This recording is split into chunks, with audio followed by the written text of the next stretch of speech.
Yo, check, check, check. What's up? Let's go. What up, y'all? Check, check, check. Microphone check. What up, y'all? Hope everybody's having a good Thursday night. Thursday night? What is this? Is this Thursday night? Is this a weekday? What's up, y'all? Tonight we're covering two pretty disparate works of literature on this Thursday night. We're covering The Giver by Lois Lowry, and we're covering The High King by Lloyd Alexander. These are two works of literature for kids, but of course this is a stream for grown-ups, y'all. This is a stream for the grown-ups, but we are covering literature that you may have read in your youth. I certainly read The Book of Three and this work of high fantasy by Lloyd Alexander, published in the early 60s. I didn't read The Giver by Lois Lowry in my youth because it kind of came a little bit after my youth. It was published in 93, but by that point I was already on to reading Helter Skelter. So, but I read it. I have read it, and then I read it again. I reread it again yesterday. I mean, it's a short work. It's a short work of literature. It takes, I don't know, about an hour. And then, of course, I had been talking about that I wanted to cover this five-part work by Lloyd Alexander from the Chronicles of Prydaiin. And, of course, this is I'm covering the first one tonight, which is called The Book of Three. Now, you may never have heard of this if you haven't ever heard of it, but it's a hugely popular work that was published in the 60s by an American guy named Lloyd Alexander, and it's sort of it's not an American version of The Lord of the Rings. I mean, it's completely separate from that book, and it's not like a rewrite of that book, but it is a work of high fantasy, and of course, Lloyd Alexander himself is the one who coined the term high fantasy at a conference in the early 80s. I think he coined the term to describe works such as the ones that he had written, and of course Lord of the Rings and the works of Tolkien, or as people call him, J.R.R. Tolkien, right? I always called him Tolkien. See, being from the South, I never say words like folk. I say folk, right? Or token, right? Anyway, yes, we're covering both of these works, and they are completely different. They're both works for the youth, but the reason I'm covering them, both of these together, is because they share some common themes and motifs, not just because of the genre. And of course, they split in terms of their genre. I mean, one is purely dystopian and one is high fantasy. But in terms of the worldview that's espoused within the books, they sort of share a common theme. They're both positive books in the sense that they are hopeful. I mean, the Giver is a lot darker than the Book of Three, and the Book of Three is great because this shows you what's great about, as a grown-up, going back and looking at some of the great literature of your youth. This is why, Rimbaud, of course, wrote his Seasons in Hell and Illuminations as a sort of take on his youthful books, but with a more adult worldview. And going back and reading some of these works of literature, I mean, it's amazing. Like if you go back and read, Robin Hood, or if you go back and read Peter Pan, or a lot of the Arthurian works. Of course, the Arthurian works aren't for children, but even the kids' versions of some of the Arthurian works, you'd be amazed at the complexity of the language and the things that they say in the books, because they discuss. Really, it's the hero's journey. I mean, especially the Lloyd Alexander books are the complete hero's journey. A number of motifs and some of the characteristics of the book are pretty much the hero's journey distilled into a singular work of literature, but then taken over 5 books. So again, tonight I'm just covering those, the first one of those, and I'm going to start with The Giver by Lois Lowry. Now, of course, shouts out to my homie out there who wanted me to cover this book, so I'm covering this. I think we've had a lot of recommendations for this book. So if anybody wants me to cover any specific works, leave them in the comments after the stream. Put them in the chat right now if you're here with me live. Of course, we got JD rolling at the same time. He's over there covering Fabianism And they got a high IQ chat going over there. And but we got to roll. We got to roll because I got to get this stuff covered because I'm planning on tomorrow taking that trip down south. And of course, that hurricane, that cane is going right over my path on the way there. I'm not going to say what path I'm taking, but I'm going from the south to the deep south. And it's going to go right over it. So we're going to see if we're going to be able to make it. But, as I'm on vacay, so I think we'll be able to make it. Do you guys want to hear my cringe rap? You want to hear my cringe rap that I was just sitting there and I thought of? Listen, maybe I'll read that in a little bit because I wrote it down. Maybe I'll read my little cringe rap, that I wrote about this cane. This hurricane. So yeah, don't worry, Kristen. I'm gonna be careful. It has no bad words or cuss words. Okay, so I want to make sure that it's pretty tame and it's very cringe. So we'll get into that in a little bit. First, let me start with The Giver. The Giver was published in '93 by Lois Lowry, and you remember when you were young and they talked about the Newbery Award and the Newbery Medal and all that stuff. Well, this is the book that comes to mind. But what's amazing about it is that it is a dark work, and it is pretty much dystopia now. So, yeah, if you want to hear that cringe rap, you know what? Why don't you drop me some, it's not going to be worth it, but why don't you go ahead and drop me some super chats or some comments. But, yeah, you go ahead and drop me some super chats. You can help support me. Look at the links in the video description. Jeff's going to be right back with my dropping my links, and look at the video description, channel description. You can drop me a super chat, and I will read your comments, and I really appreciate that to everybody out there. So, yeah, let's start with The Giver. As I was saying, it's a pretty dark work, and it is geared towards the young people. But you read it now, and what you understand is that pretty much a lot of the stuff that's espoused in the book, that's in the text, is not only coming to fruition, but it is now, especially the darker parts of the book. And, yes, we have the obvious biblical allegories in the text, in the narrative.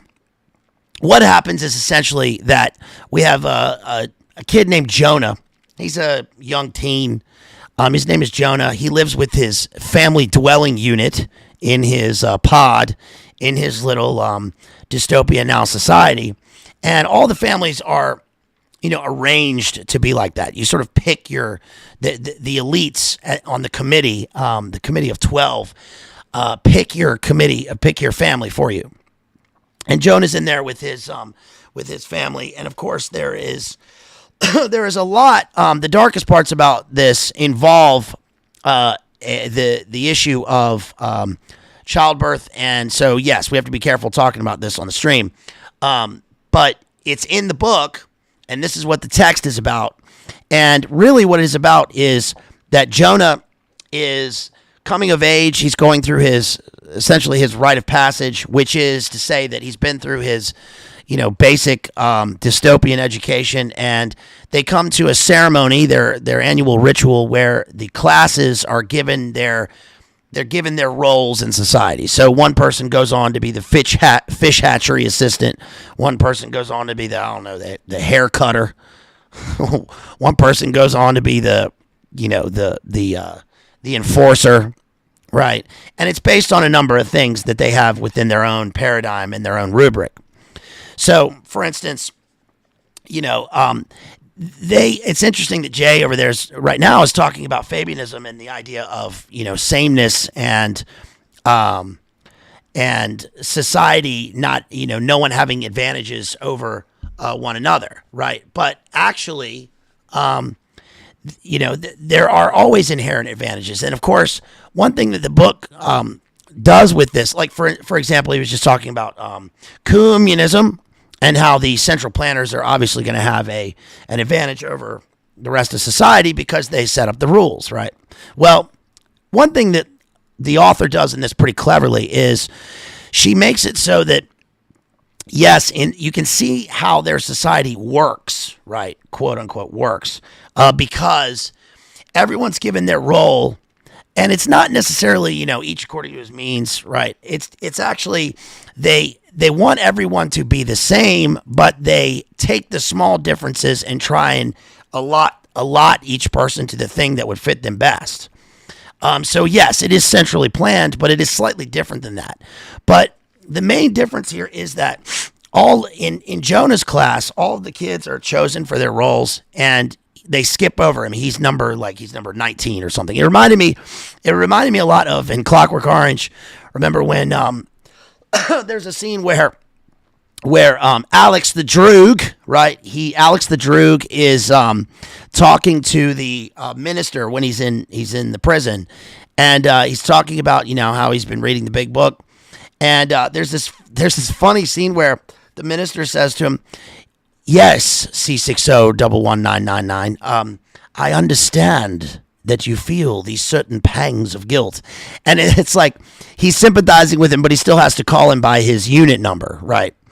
C601999, by the way, is not the number they use in Clockwork Orange. It's actually, what's the number they use? 588-4321. I think C601999 is shouts out to Bone Thugs. That's actually the guy's case number in Mo Murda in the Bone Thugs song. But so, they have sympathy for them in the sense that they care for them as far as they're useful to their little their little dystopia, right? Their little pod society. And they skip over his number 19, and then at the end they say, "Oh, we've got something special for you. You are picked to be the next receiver," is what they call him. And he's called the receiver. I'm sure you remember this from reading the book or maybe even seeing the film. But he's picked to be the next receiver of memory. And he's like, "What the hell does that mean?" And he notices, he looks up, and he looks up at the Council of 12, and there is an extra guy, right? And here we go with this is sort of the biblical allegory here, as far as we have, it's an inversion, obviously, because we have these 12 elites who are sick and twisted for the things that they do. But there's another guy who stands apart from the rest. He's with them, but he's sort of greater than. And this is the current receiver of memory. And so he's told to go meet the old guy. He goes and meets the old guy. He's got a long beard. He looks like a patrician. And he's got, these bright glowing eyes, but his eyes are also sad, right? And the guy says to him, "Okay, you've been picked. I've been watching you for a long time in terms of, I've been watching your progress. You have just the right qualities." And the qualities are listed as, let's see. First of all, he has something called the ability to see beyond. And he doesn't know what that means, because another interesting element in the structure of this is that the characters all basically see in black and white, and that's reflected in the fact that they have these, dark Arduino black marble eyes. They have no, because that reflects the fact that they have no feeling, they have no inner life. They see nothing beyond the here and now, right? So everything's in black and white to them. They do what they're told, and what they are told, it has no depth. And one thing about the book that's also pretty enlightening, I think, is the fact that you would think, or at least let's look at it from a normie point of view, right? Because that's what always amazes me about these works of literature, is that you read these things your whole life. You see the movies, you read the books, you take, civics classes or whatever. And you always think, for instance, let's say society comes to an inflection point, right? And you always think like, no, if this ever happened, first of all, you always think like, no, this would never happen here. Or people think that. Again, it's from the normie perspective. That would never happen here. And then when it does happen, you are totally, you as the normie, pretend normie out there, you come to a point where you go, no, it's not actually happening. It's different because, oh, they did all this, but ... right? And no one, we realize that everyone is essentially the people that are in the giver society, right? That everyone is supposed to. I mean, this book is huge. Every like school reads this book, and especially at least in America, like all the kids read this book. But there's a difference between reading the book and understanding it, and reading the book and understanding it and internalizing it and applying it to a grown-up worldview, meaning that this is now. These are the people now. And yeah, everybody can see reading it that, oh, of course Jonah is the hero because, he's the protagonist in the book. He escapes the oppressive society. But what do you do when you're living in that society, right? When the entire world is this. And you wonder, am I losing my mind here? Am I going crazy? How does nobody see? How has everybody always read this stuff? And they've seen this stuff, and they've seen countless movies where you're in the dystopia, but you got to get away because we got to have freedom or my freedoms or whatever. But then when you're in it, nobody understands it, right? I think that's one of the great, things about not great as in good, but great as in like it's huge and significant and important things about the cognitive dissonance in this particular time, especially. And you even with all that being said, you read the book and you hope that there will be some resolution, there will be some sort of redemption. And the thing I like about this book is that there is a redemption because the book ends with Christmas, right? So what happens is, let's see, you need a fresh link for a Cash App. Wow, my Cash App not working? Should be all be good. I don't know what's up with it.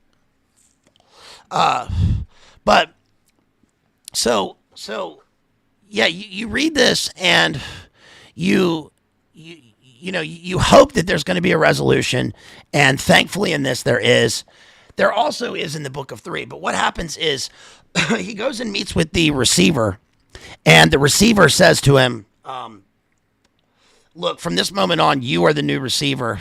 And he says, well, if I'm there can only be one receiver in our world. So what do I call you? Because he doesn't have a name. And he says, I am the giver.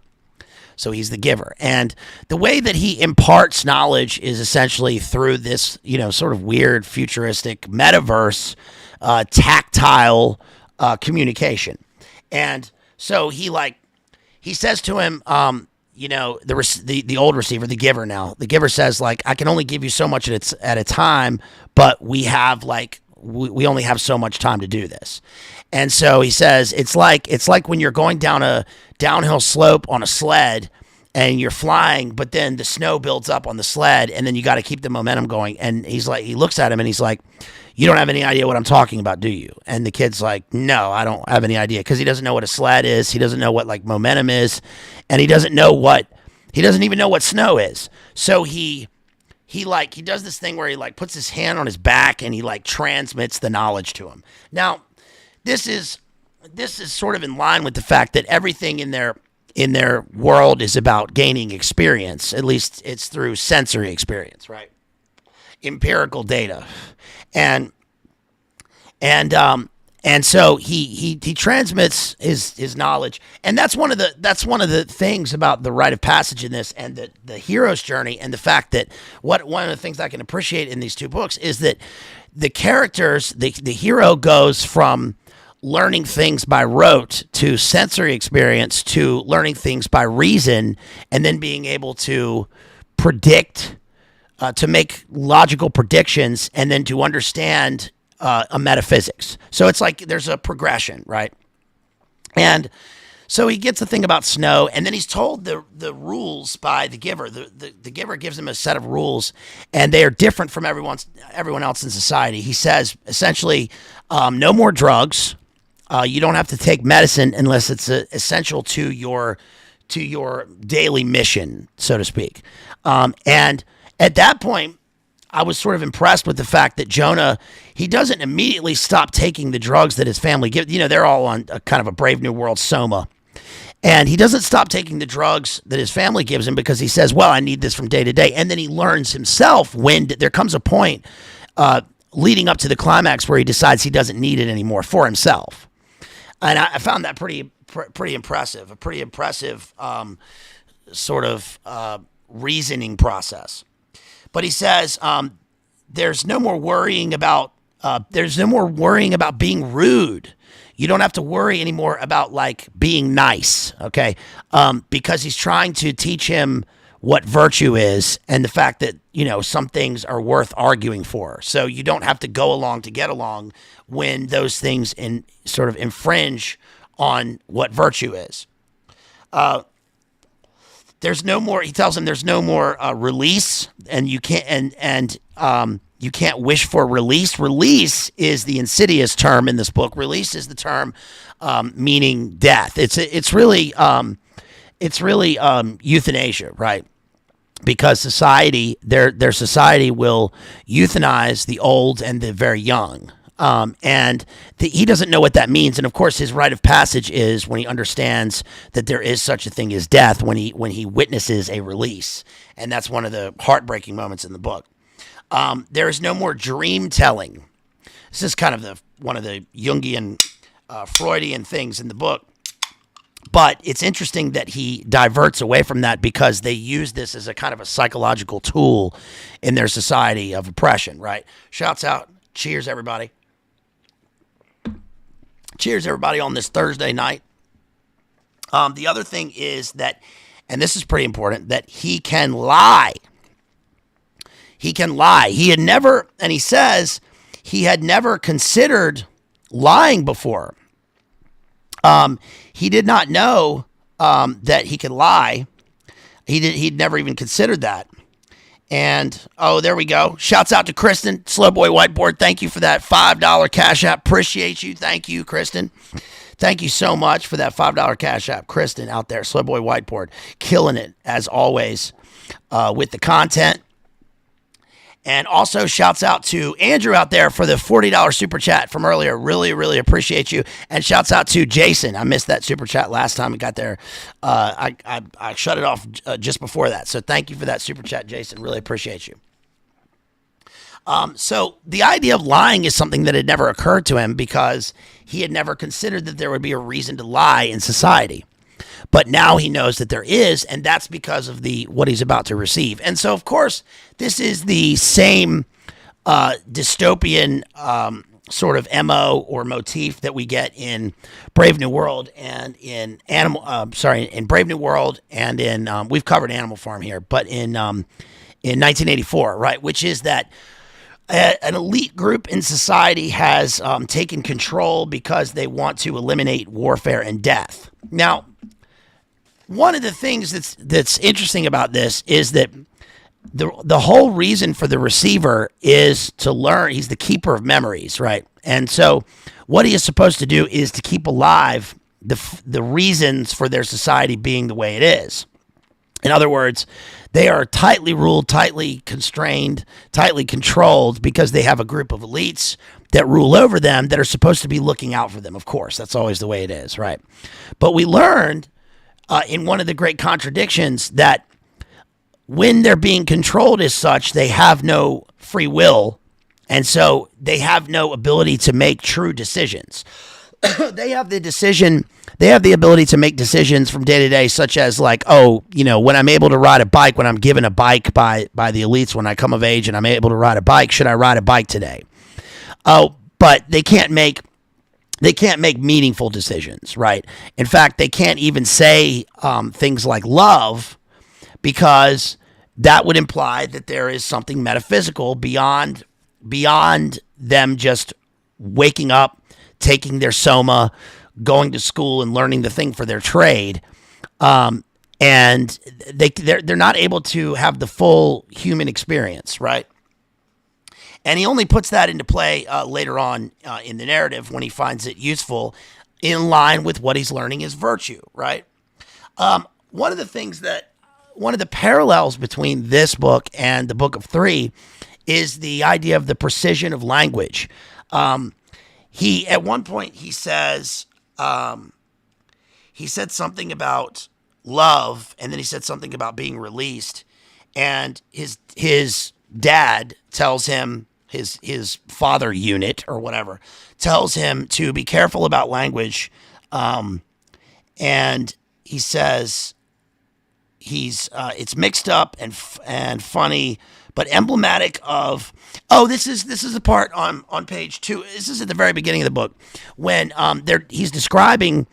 The speaker is describing one of the other kids in his age group who is always like mixing up language, and he's always like getting his words wrong. And they say that this is when they were young, and they say that it all evens out by the time they're about 3 years old. 3 in whatever their annual age system is, but he says that like it kind of makes it funny. Like the kid always says, David instead of daily, like our David bread or something like that, right? And it's kind of funny. But what it plays into is the fact that he's told precision of language. They have to say everything exactly as it means. And that means something different for Jonah than it means for everybody else because of when he utters the word love, right? And he realizes that the term release is the most imprecise thing of all in their world because release is death. They're not going to this place they call it like the other place. They are simply being euthanized in a clinical, cold, calculated manner that shows that they have no humanity at all. And of course, Jonah's eyes, by the way, start to change color to reflect that he sees things colorized, just like the giver's eyes. And of course, although the giver is used to like death through his memories, through being the keeper of memory, because he transmits what war is. There's a scene where he transmits to him what war is like, and it's a firsthand experience of him being like in the trenches. It's obviously supposed to be a World War II, World War I metaphor. But what that also means is that he's able to understand what grief means. And then he's able to understand what true love means. And the final stage of his process is the understanding that he has to care for somebody greater than he cares for himself. He has to give. It's interesting that it's called the giver because he has to give in order to receive. And the book ends with him taking his sibling. He rescues his sibling. And is it a girl? I forget. Is it a girl? His sister? No, it's Gabriel. Of course, his brother's name is Gabriel. And there's an interesting thing about names. All the names are biblical in the book. But there is one instance where somebody is named Bruno. They named somebody Bruno, and they're like, "No, this kid doesn't fit in at all." And but he rescues his baby brother Gabriel and takes him outside of the bounds of their dystopian hell world at this point. And then he sees that there are like drone copters flying over them, right? And then when he gets past the bounds of their reality, he sees that like there's a world outside, and then he's like traveling through the snow, and he comes upon a cabin where there's a family, and they are singing Christmas songs. So this is like in Rambo, right? Christmas on Earth, right? So we know that he finds a kind of a symbolic redemption, right, in the allegorical birth, right? The birth celebration, though, of the literal birth of Christ. So now he's opened up into what life really is instead of being inside this sanitized hell world where he watched his dad take his own baby sibling and release him. And that is a particularly, I don't even know if I can, it's amazing that that's in the book, but I don't even know if I can describe it right now. All I can say is that he asks the giver to show him what a release is, and he shows him his own household where his father droid unit or whatever, takes his baby sibling and realizes that he is so-called unfit for their society.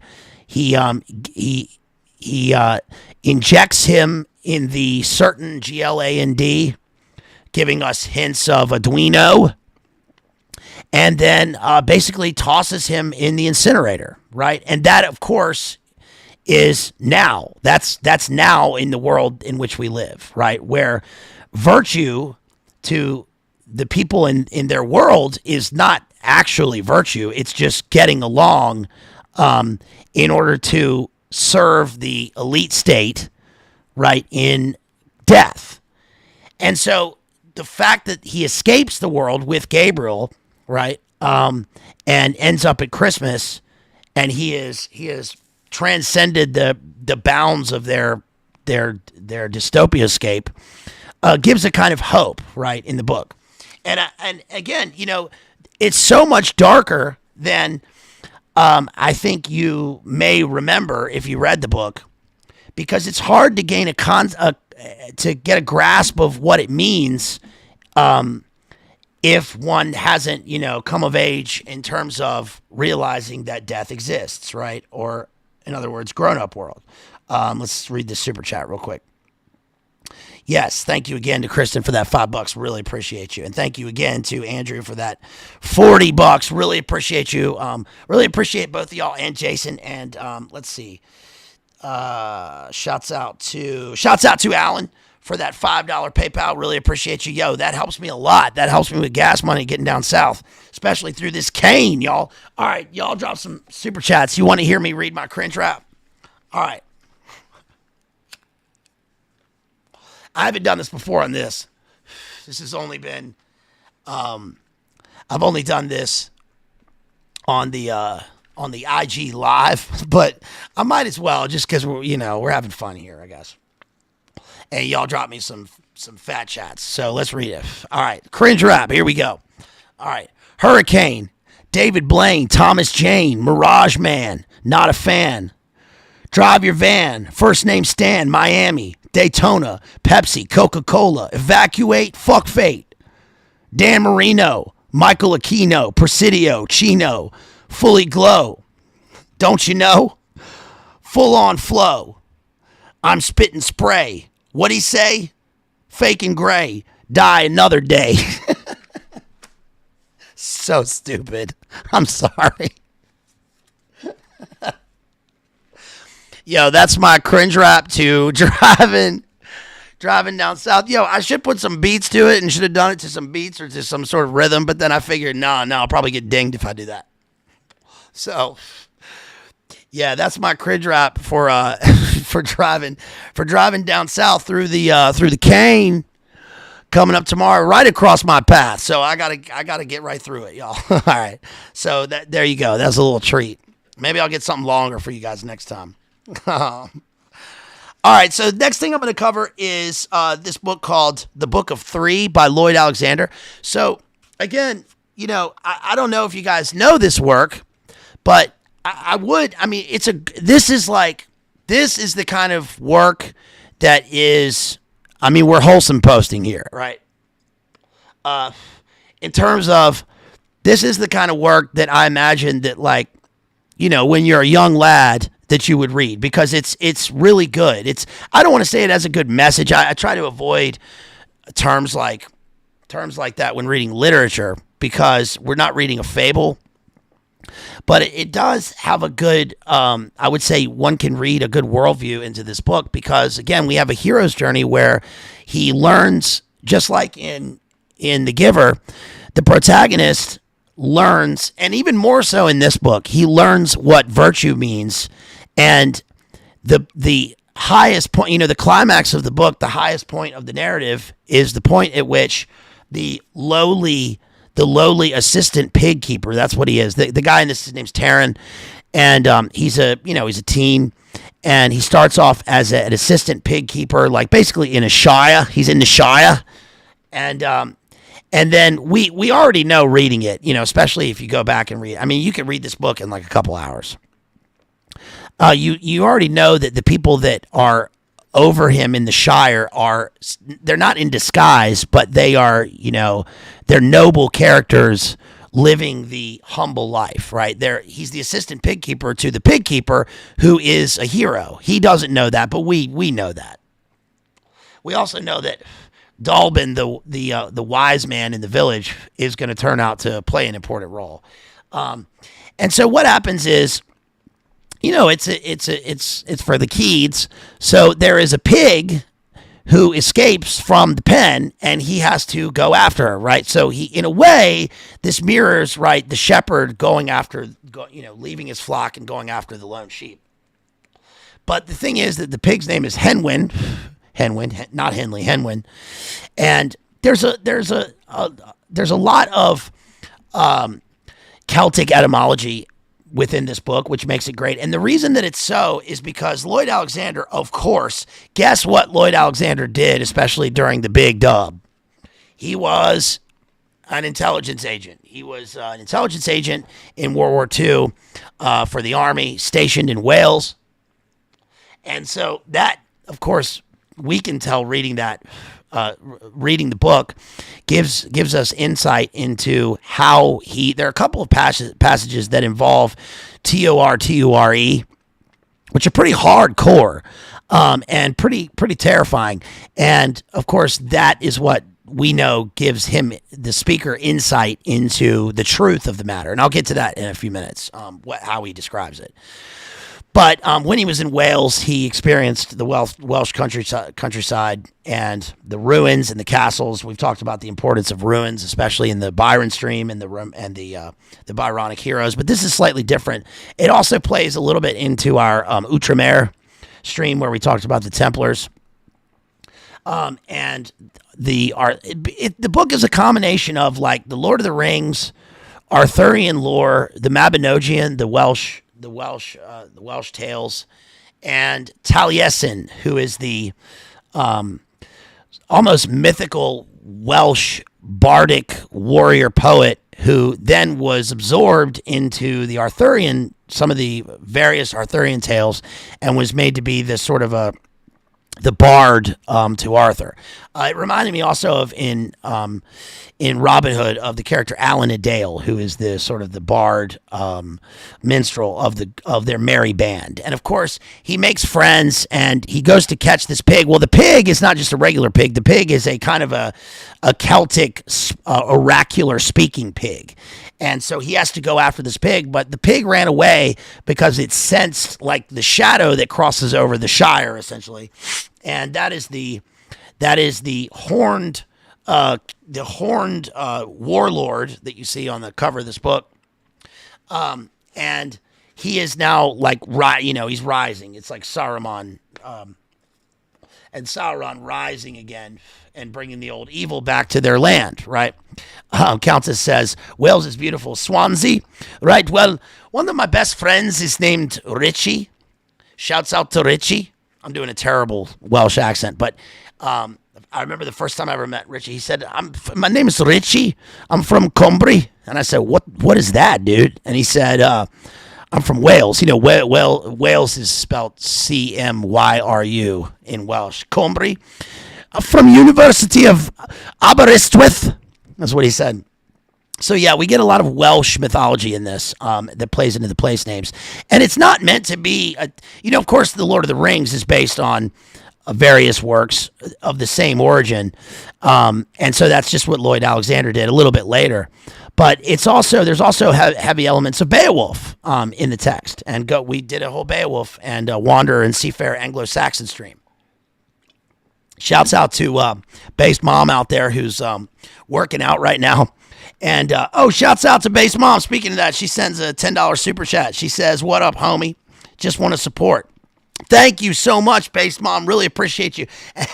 And if you're doing cardio right now, if you're running on that treadmill, I always had a problem. I never run on a treadmill anymore, but I always had a problem. Here's my OCD thing about running on a treadmill. Don't become conscious of this while you're doing this, okay? But while I'm running on a treadmill, I always was super, conscientious about the fact that I was running in place. And so what I started to do is I've always done this, is count my steps, and then I would try to not count them and just be in the moment and run, but I can never do it. And I always end up subconsciously counting. And I'll count and count and count, and then like it gets to the point where, now I'm trying to keep up my numbers with the steps. And then what happens is I would, this is so crazy, you guys. This is OCD to the max. Like I would like scuff my right foot, and then I would have to like scuff my left foot on the tread to make it even, and then scuff my right foot again, and then do them both at the same time. And then I would end up like almost falling over on the treadmill. This happens like every time. So, oh, you're on the stair machine. Yeah. Well, while you're doing the stair machine, start to be conscientious of the fact that your feet are, when you go down and look at your feet, are your feet moving like this, or do they start to turn like this? Because that always happens when I run too. For some reason, I noticed one time when I was young, I remember I was like 4 years old when I noticed this, that when I ran really fast, my feet would like turn slightly like that when I was running, like you're in step, right? So you're like this, and then you're running like this. And then I would start to go like this, and then this, and then this, and then do it in the middle. So I'm like, I must look totally insane. So yes. So yeah. And Kristen says, I used to do the same thing with touching my hands. Yeah. Touch your right hand, touch your left hand, touch your right hand, touch them in the middle, right, left, right. Yeah. And then people think you're insane.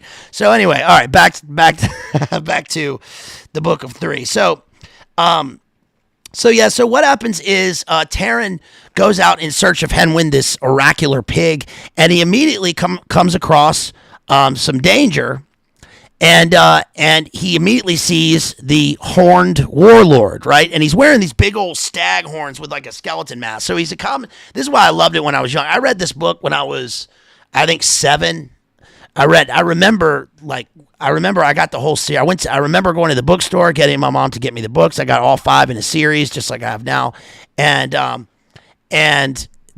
remember the covers of the book. I remember vividly reading the book and thinking that the bad guy is just like Skeletor. But now, of course, I read it and I see the antlers and everything, and I think of True Detective, right? You in Carcosa now. Yeah, you in Carcosa. Yeah, you see these antlers? You in Carcosa now, Matthew McConaughey. Right? So he sees him, but what happens is he, of course, because he's the hero, but he comes from this low place where he's in the mire and the muck, and he stands up and he stands up to the guy, but he's saved by Gwydion. Gwydion is he's exactly like Strider, right? He's like Aragorn in Lord of the Rings. And we got to go to our homeboy Jerry for our expertise in Lord of the Rings. He is the expert in Lord of the Rings, but he's just like Strider. I actually learned Strider's name from the Led Zeppelin. Remember the Led Zeppelin song? Bronrar Stomp, right, which is Welsh, right? Robert Plant Welsh. From Bronrar Stomp, the live version at the end, he says Strider, because that was the name of his dog, Strider. He's named after Strider, after Aragorn. And he's exactly like him, and he's in like a dirty cloak and stuff. But then he reveals that he's Gwydion, and he's always, when he was young, he's learned all these like tales of, the great hero Gwydion. So he kind of, he genuflects. And Gwydion tells him, like, yeah, well, you're pretty brave for an assistant pig keeper. And they get in sort of various adventures, and they go after Henwin because Gwydion has to find the oracular pig to find out what the bad guys are going to do, right? So then he ends up at this, he ends up being kidnapped and taken to what's called the Spiral Castle. And the Spiral Castle is like, obviously a Dante's Inferno-esque hell world where they keep going down the spirals down into the dungeons. He's thrown into the dungeons, and he thinks that Gwydion is down there with him. And they're thrown down there by this kind of, this evil queen who's like she's basically a siren, right? She's beautiful. She has a beautiful voice. She's melodious. And he's told, like, don't be taken in by her beauty. He's a young guy. And he is, and then he's knocked out and thrown in the dungeon. But he hears the voice of a girl his age, and it turns out that she's in the cell with him. She got in the cell. She's not in prison. She got in the cell because she has she knows a secret way in of moving the stones, and the girl reveals that she is like, she's not imprisoned by the queen of this castle. She is she's an enchantress in training. She was taken there by her family, and she's like, she's an enchantress in training, and she's got a glowing golden bauble, right? She's got kind of a toy that glows, but what it turns out to be is like there's a point later on where when they escape, because she helps them escape. She's totally she's kind of spurgy, because everything she said that she like hears, she takes literally, and of course he says, like, listen, go and rescue my friend, get out of here. I'll be here when you guys can rescue me later. So again, he's selfless. At this point, he doesn't know that he's acting selflessly. It's not till he does that on a major scale at the end of the novel that he sort of completes his journey. But at this point, she's like, okay. So she goes and releases the guy and releases this magic horse that they have. And that reminds me of the Viking sagas, right? Because there's one, it might be Egil's saga, where he talks about the magic horse Freyfaxi. Faxi is horse in Icelandic, Faxi, and the horse is kind of like that. It's kind of like a Bucephalus, right? It's like a horse. It's like a warrior horse, a war horse, but it's kind of magical. So anyway, he escapes with her. They get out like through the bowels of the castle, and on their way out, they find some warriors in a burrow, and in a barrow, not a borough, not a New York borough. There's 5 boroughs. We got Manhattan, Queens, the Bronx, Staten Island, and Brooklyn. Shouts out to Brooklyn out there. That was terrible. TGF's going to get on me for that, even though he's from Jersey. He's not from one of the 5 boroughs. But they find in a barrow a bunch of weapons where these great warlords from the past are buried. He takes a sword, Taryn takes a sword, and then she takes an even better sword, and she says, like, no, this is a magic sword. I don't know why yet, and I can't read the writing on it, but I know it's a magic sword, so you can't have it. And they escape from the castle. Right when they escape from the castle implodes and falls down, and he thinks that his friend Gwydion is dead. He doesn't know why. Well, we know, or if you've read any of the Arthurian legends, that there are a couple of things that play into this. One is that the sword comes between the two of them. At one point, there's an image where it comes between the two of them. This reminded me of an image that Ernest Hemingway had a lot of problems with. This he couldn't understand in Tristan and Isolde why they are separated by a sword, because the point isn't pointing towards one of them. It's just it's lengthwise. But I don't know. F Hemingway. But anyway, so there's a kind of a Tristan and Isolde love story growing here that'll appear later in the saga.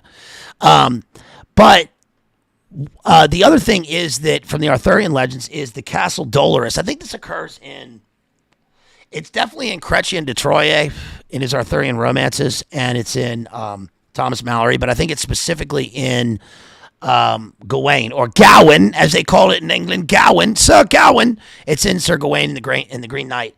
The Castle Dolorous is one of the castles that they come to. That's what the castle that he's escaped from represents, right? And the castle implodes when the thing that it's built around is taken from it, right? And so later on, they meet up with it's like a cool story, a youthful story, because they meet up with this sort of a monster character who's like obviously the Cowardly Lion, and he's got a big heart, and he's got to find his heart, he's got to find his courage.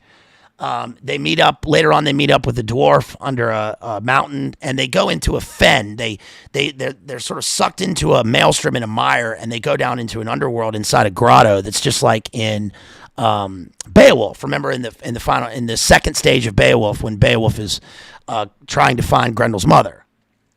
Down there, they meet the dwarf king, and they're equipped with weapons, and then they go out. They are going through the countryside. They're in search of Fenwin. Then they find a sort of a secret elven kingdom where they find these elves who tell them, essentially that, you have to care for creatures. And then Taran takes all of the life lessons that he learns about virtue, and he really incorporates them into his deeds later on. So there's a part where, like, there are these. One of the things I liked about this was that they fixed the plot hole in Lord of the Rings. Remember how Gandalf is saved by the magical eagles or whatever that fly him all the way at the end, and you're like, why didn't you just take the fucking eagles in the first place? Well. And I know it's not that simple, but that it's sort of a plot hole on the surface. But in this, it's different because they're being attacked by these things called Gwithaints that are like these eagle, falcon, magical harpy creatures that are only doing so because they've been enslaved by the evil one. And Taran finds one that's injured, and the dwarf wants to kill it, but instead he says no. The elf guy told me, he told us to have kindness for all creatures. So he nurses it back to health. He gives it a poultice, and he incorporates some of the like humbler things that he's learned from his youth. And then what he does is they're attacked by the horned guy, the Carcosa guy, and Gwydion shows up. Of course, Gwydion's not dead; he's alive, and he had his own sort of backstory to get there. But he was led there by the Gwithaint who was healed, escaped, and then led him to Taran and his band of merry warriors. And Gwydion turns out to be this great, shining, radiant hero, and of course. Taran had tried to draw the magic sword that his girlfriend found, but he couldn't, and the reason is because it's got magic writing on it. And this, of course, is like Excalibur, and it's obviously got runes carved on it with a spell, and he wasn't allowed to he tried to draw it from the scabbard. It's got a black scabbard, and when the Carcosa guy saw the sword, he cringed in terror. And so we know that he actually feels fear, even though he's got this he's a necromancer, so all of his warriors are they're kind of like orcs. They're like the undead army essentially. And then he is defeated by Gwydion, who strikes him dead. And then Taran got knocked out in the battle, but then he's healed in the Elven Kingdom. He wakes up just like Bilbo did. And, back at home, surrounded by his friends. And then they tell him the story of what happened. And then the resolution essentially is that he gets to go back. He gets to go back home, but he doesn't fit in where he lived back home. He says, this place seems a lot smaller. And that's because back home, they're like, well, it's not smaller. It's just you're bigger. He's bigger in terms of he's grown up, but also his mindset and his worldview has grown up. And he knows that he is a lowly guy. He's a humble guy. It's part of the hero's journey, the hero's quest, right? He comes from humble origins, living in a sty, and then he's going to go on to realize that he has a royal bloodline and that he is. It's not really destined because he makes his decisions. I like that about the book that he learns lessons and has free will and makes decisions, and there's not much about him being destined for anything. Everybody keeps calling him Pig Keeper, but we know through dramatic irony that he's gonna go on to do something else. And also we learned that his friends all accomplished their goals. They found meaning, right? The bard poet, warrior poet, has this harp. He's like the Alan Adale character. He has this harp, and the harp strings break every time he tells a lie or he exaggerates. And then he tells the story of his deeds during the battle, and the harp strings stay. So we learned that he learns truth, but that he actually grew into, even though he's a grown-up, he grew into his courage and his being fit for something bigger than himself. We learned that the little ogre character, who's the same as in Labyrinth. Remember the ogre character? Found his courage. The cowardly lion found his heart. And we learned that they've defeated the bad guys for now, but it's going to go on. And then the best part is that while he stays home, but he says we need to make a place for the princess, because we learned that, of course, the enchantress is a princess, and she's like, yeah, I'm gonna live in this little village too. So they get to be friends, right? So it has a happy ending, and that's what I really liked about it.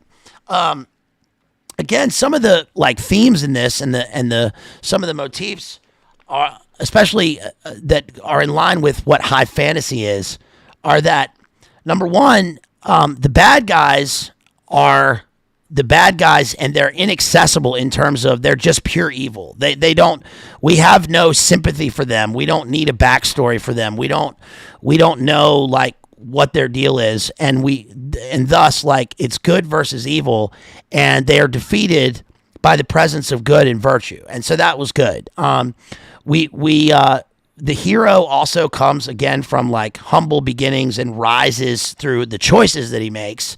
And eventually, the reason that like the climax of the book is where he crosses over through his rite of passage, is that not only does he realize that there is death, but he also realizes that things are worth fighting for, and that he's willing to give his life for his friends, and he doesn't have to, right? And it turns out that, he lives, but they all realize that like everything that he did was sincere, and he makes mistakes along the way, but he finds out that like he can only receive by giving, and he really doesn't want to receive anything. He just does things selflessly because of a sense of duty and because he loves his friends who have sort of become his family. So I thought that was really cool.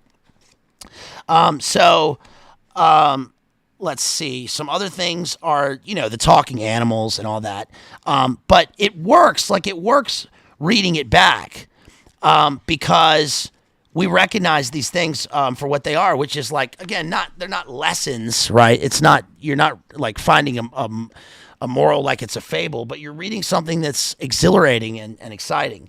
And I think that's interesting because there's not any, all of the things in this book are not like, they're timeless. They're not like current social trends, right? Even when, his little enchantress girlfriend like has the sword, it's not like, oh, she's angry at the male for trying to take the sword. It's like, no, she's doing she's making a choice in the moment that is the right choice to make. And they respect each other for that. What else? The kindness for creatures was really cool. The thing about the TORTURE that was really, really big was that when Gwydion was talking about how he was captured and tortured by the evil like queen of the Spiral Castle, he said that they tried to break his body, but really it was the torments of the spirit and the mind that really get to you. And I thought that's pretty incredibly complex for a Keats book, and one that I think is truthful in terms of everything that we've read and what we know. And he says, I understood it, Gwydion said quietly, and at the end, much was revealed to me which had been clouded. Of this, too, I shall not speak. It is enough for you to know that I understood the working of life and death, of laughter and tears, endings and beginnings. I saw the truth of the world and knew no chains could hold me. My bonds were light as dreams, and at that moment, the walls of the prison melted. So, as far as form and content, both of these books, in terms of their composition and their construction, work because for one, the sentence structure is such that a simple mind or a young mind can handle the lengths of the sentences. There are no run-on sentences.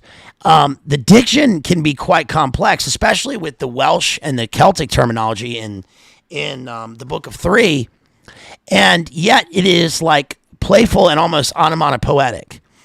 So it's really like a masterclass in how to write a sort of a timeless novel that works for sort of all ages, right? And I don't mean that as kind of like a book review. I mean that in the sense that in terms of the analysis of the text, we see that sometimes the simple things and the simple truths are the most complex, if that makes sense. So, yeah, that covers it. That is my cringe rap and The Giver by Lois Lowry and The Book of Three by Lloyd Alexander. I thought that would be a good sort of a tangent into a different type of literature. I mean, we've covered, of course, sort of a lot of the things that we cover are dystopian based in the sense that, like when we did Animal Farm, it's like, again, it's the same things hold true. And we see that these are really sort of a proto critique on the time in which we find ourselves. And so I think it's important to go back to some of these more innocent texts, especially because a lot of the things we've covered here are so dark. I mean, we've covered an incredible amount of dark literature, and so I think it's important sometimes to cover something different. We'll be back later. Of course, we got something coming up with our homeboy Coteasy, right? Church of the Eternal Logos, David Patrick Harry. That's going to be fun. We're going to be doing a movie analysis. I'll also be covering the rest of this series by Lloyd Alexander. And if you've got any suggestions, please make sure you drop them in the comments afterwards. Leave them in the chat. Thank you to everybody who's here. Shouts out to JD, who's probably still over there covering Fabianism, the Fabian book. And shouts out to all our homies out there. And I hope everybody has a good night. I especially hope that everybody is safe and well down in Florida, especially our homeboy Mixky the King, Macho Mick, Technoart Graphics down there in Del Boca Vista.